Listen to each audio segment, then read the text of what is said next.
तत्सवितुर्वरेण्यं भर्गो देवस्य धीमहि धियो यो नः प्रचोदयात्।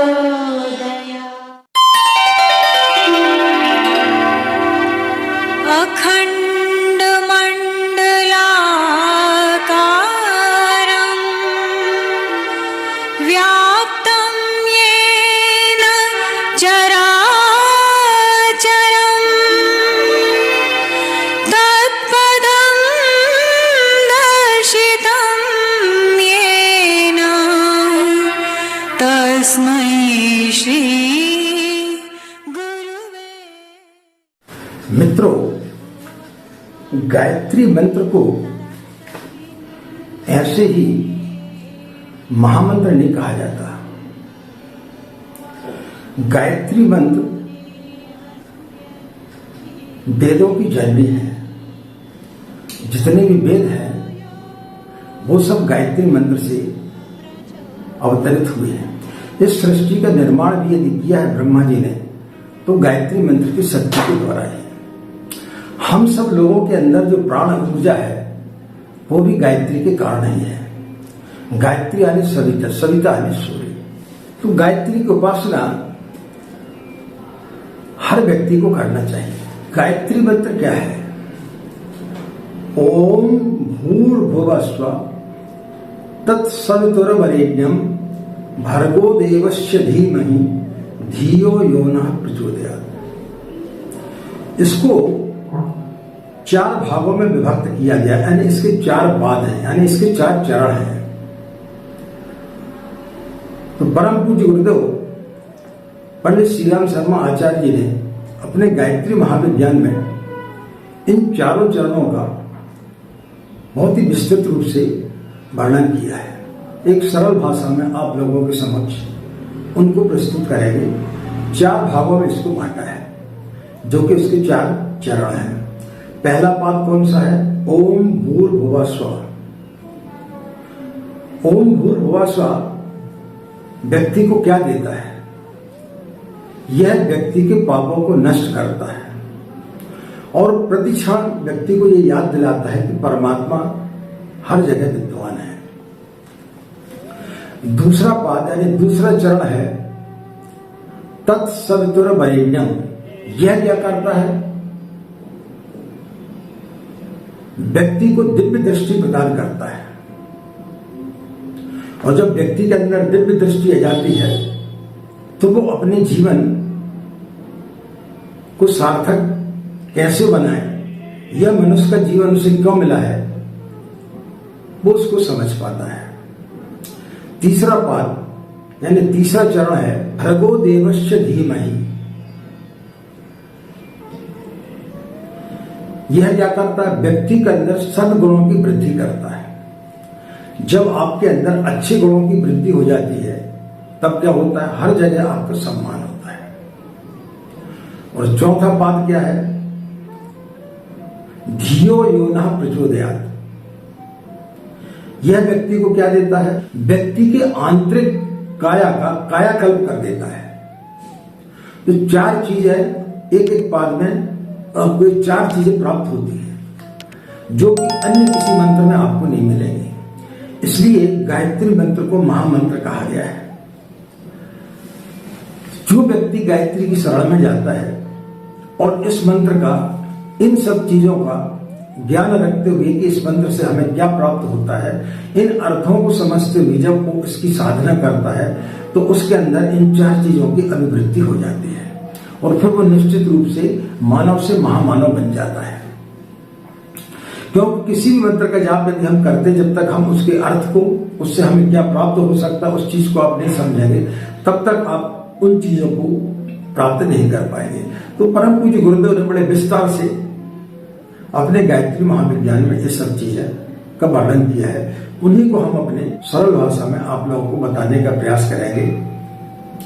तो पहले चरण में हम आपको बताने के लिए जा रहे हैं ओम भूर्भुवः स्वः।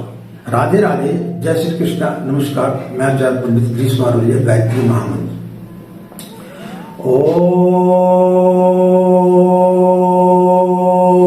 भूर्भुवः स्वः तत्सवितुर्वरेण्यं भर्गो देवस्य धीमहि धियो यो नः प्रचोदयात्।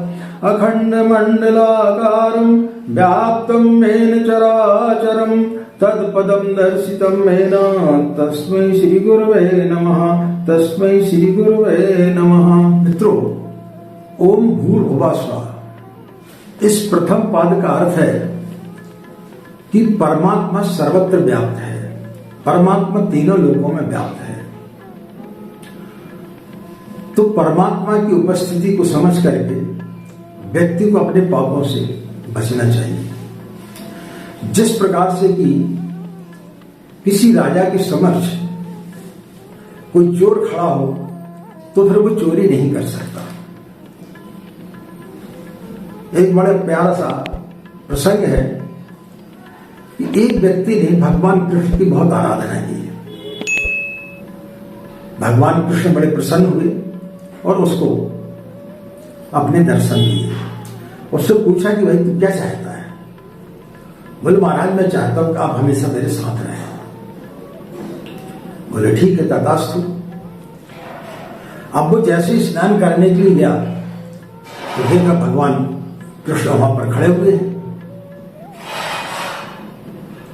अब वो बड़ा भयभीत हो गया, बगैर कपड़े से कैसे नहाएगा?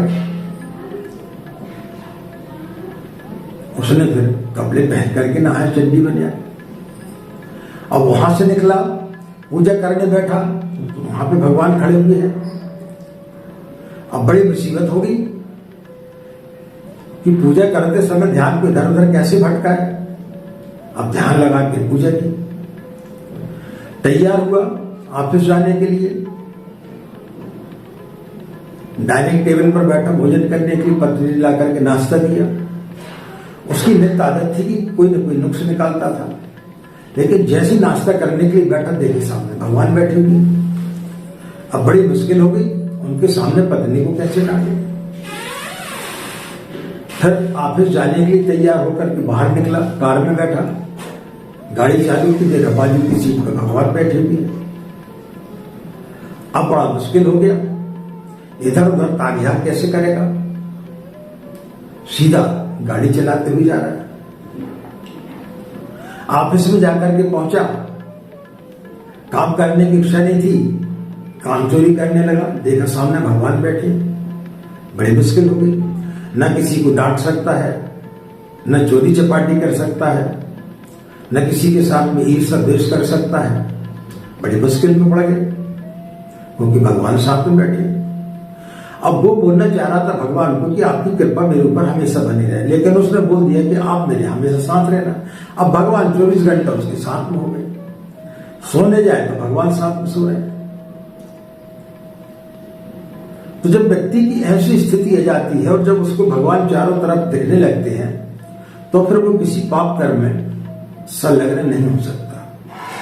तो गायत्री मंत्र का यह पहला पाद हमें यही दर्शाता है कि भगवान सर्वत्र है, भगवान सब जगह है, पशु में है, पक्षियों में है, हर इंसान में है, भगवान हर जगह है।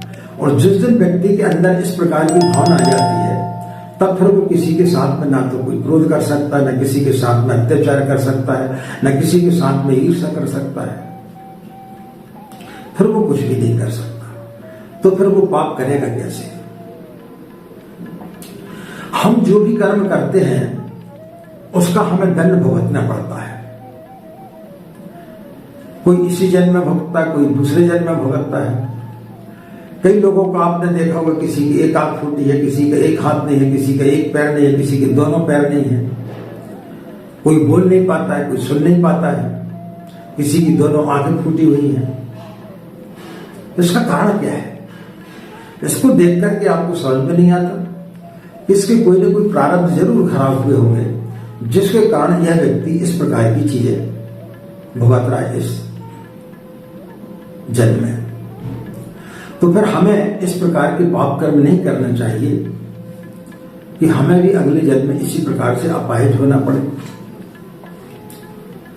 जिस व्यक्ति को ये ज्ञात हो जाता है कि भगवान सर्वत्र है, भगवान हर क्षण हर जगह मौजूद है, फिर वो कोई व्यक्ति किसी प्रकार का कोई भी पाप कर्म नहीं कर पाता है। पाप कर्म का भोग हर व्यक्ति को भोगना पड़ता है, उसके कर्मों को हर व्यक्ति को भोगना पड़ता है। कोई न्याय दंड के कारण भोगता है, कोई ईश्वरीय दंड के कारण भोगता है, लेकिन भोगता जरूर है। कभी कभी किसी के ऊपर आकस्मिक दैवीय आपत्ति आ जाती है, किसी का एक्सीडेंट हो गया, किसी के साथ में कोई घटना घट गई, तो ये हमारे प्रारब्ध के संचित पाप कर्म होते हैं, जिसके कारण से जन्म में अच्छे कर्म करते हुए भी हमें उन चीजों को भुगतना पड़ता है। तो जब व्यक्ति को चारों तरफ सर्वत्र परमात्मा दिखाई देता है तो वो पाप कर्म करेगा क्यों? और जब वो पाप कर्म करेगा ही नहीं तो उसके प्रारब्ध धीरे धीरे कटते हुए चले जाएंगे।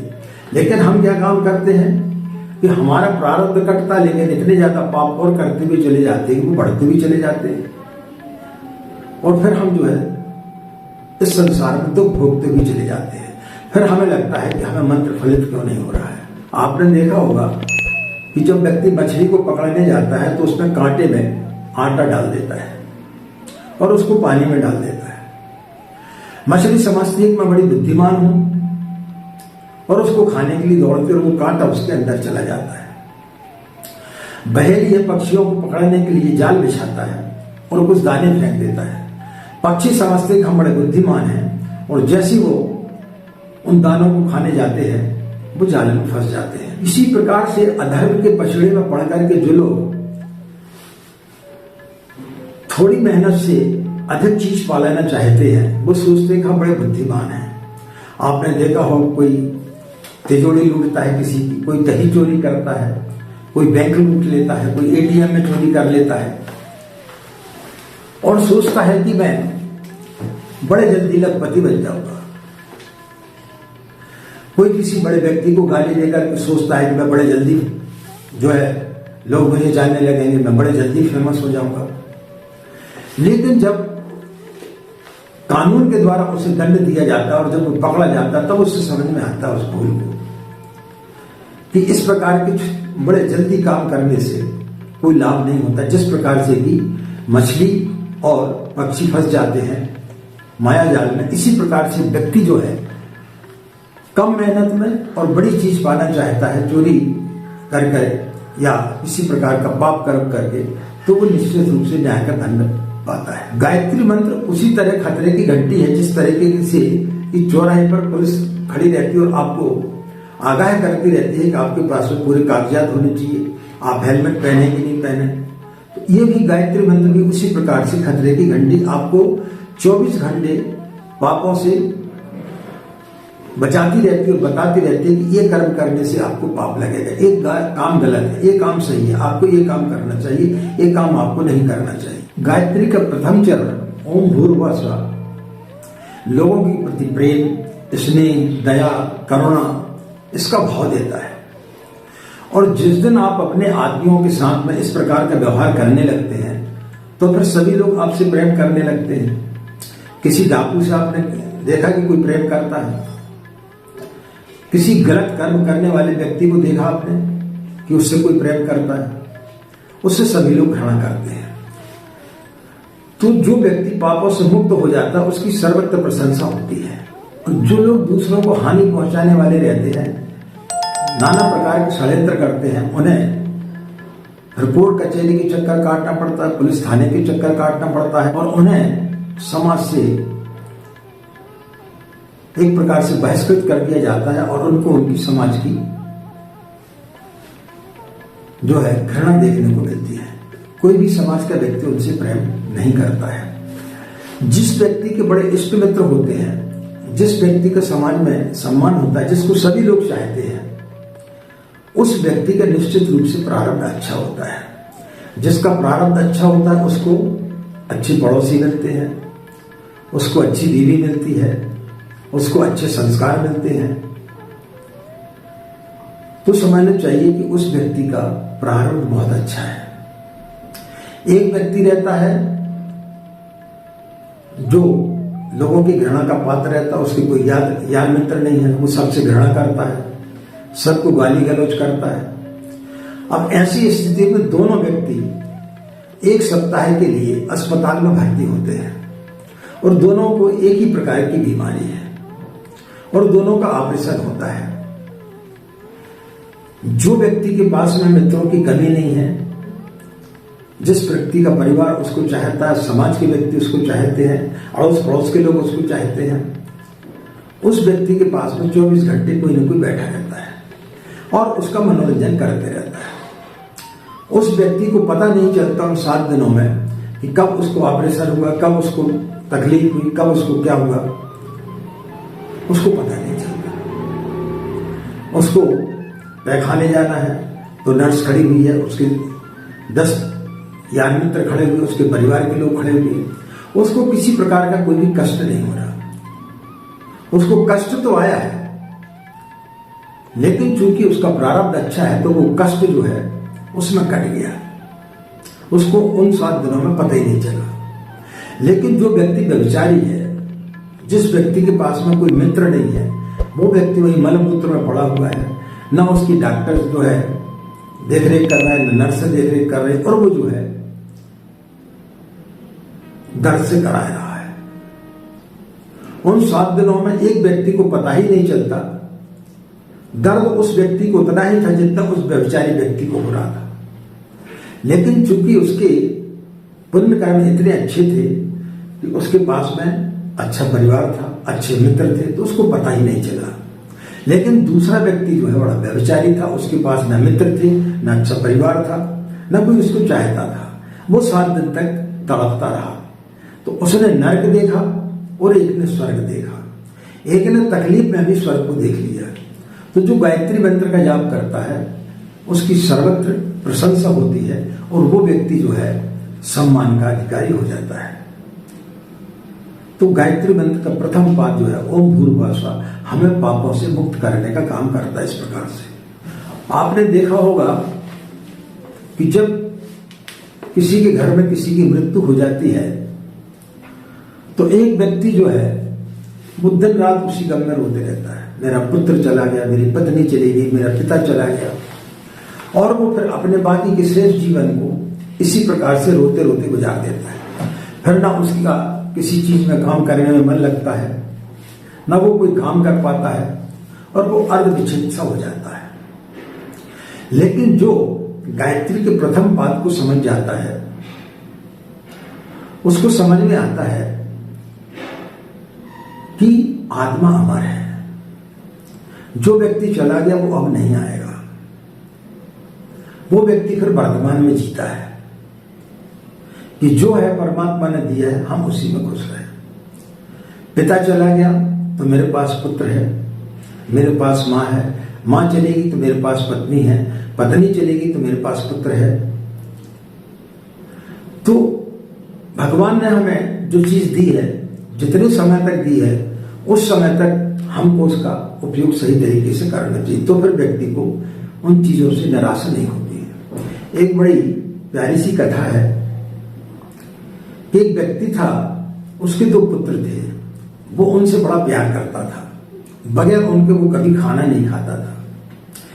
एक दिन अचानक वो किसी काम से दूसरे गांव में चला गया। उसके जाते साथ जो उस गांव में महामारी फैल गई और उस महामारी के चलते उसके दोनों बच्चे खत्म हो गए। दूसरे दिन जब वो लौटा, भोजन का समय हो गया था, उसने हाथ पैर धोए और पत्नी से बोला कि भाई बच्चों को बुला लो, साथ में खाना खाएंगे। तो वो बोले कि बच्चे आपका इंतजार करते करते सो गए हैं थोड़ी देर के लिए, तो बोले आप अकेले भोजन कर लो। नहीं बोले बच्चों को बुलाओ, बगैर उनके तो मैं भोजन करता नहीं बोले वो सो गए हैं, उठाना बच्चों को ठीक है नहीं। अब वो व्यक्ति भोजन करने लगा। उसकी पत्नी समझदार थी, तो उसने अपने पति को बोला कि मैं एक बड़ी दुविधा में हूं। बोले किस दुविधा में हूं? बोले आज से 15 साल पहले मैं अपनी सहेली से 2 कंगन लेकर के आई थी और उस कंगन से मुझे बड़ा मोह हो गया है। अब वो उनको वापस मांग रही है, अब मैं कैसा करूं? मैं देती हूं तो मुझे बड़ा दुख होता है, तो उसके पति ने बोला कि पागल है क्या, उसका धन्यवाद करने चाहिए कि उसने कम से कम हमें 15 साल तक तो कंगन पहनने के लिए दिए, अब मांग रही है तो कोई चीज उसकी है, उसको ले जाने दो। तो उसने बोला ठीक है। जब वो भोजन करके निपट गया तो वो कमरे के अंदर ले गई, दोनों बच्चों के ऊपर सफेद चादर लपटी हुई थी, उसने उनको निकाला और बोले ये तो यही है 2 कंगन। वो अपनी पत्नी की बात को समझ गया कि भगवान ने 15 साल तक हमें इनका सुख दिया, अब उसकी चीज थी वो वापस ले गया। तो इस भाव को जो व्यक्ति समझ जाता है, फिर ना तो वो किसी प्रकार का पाप कर पाता है, न किसी प्रकार का दुख करता। वसुदैव कुटुंबकम, वो सारे दुनिया को अपना मित्र समझता है। और जो व्यक्ति सारे दुनिया को अपना मित्र समझ लेता है, फिर उसको जीवन में किसी प्रकार के कष्ट नहीं रह जाते, ना ही वो फिर किसी प्रकार के कोई पाप कर पाता है। गायत्री का प्रथम चरण जब हृदय में आता है तो मनुष्य प्रकार की अनेक कुबुद्धियों से बच जाता है, जो समय समय पर दुखों के पर्वत को हमारे ऊपर पटकती है।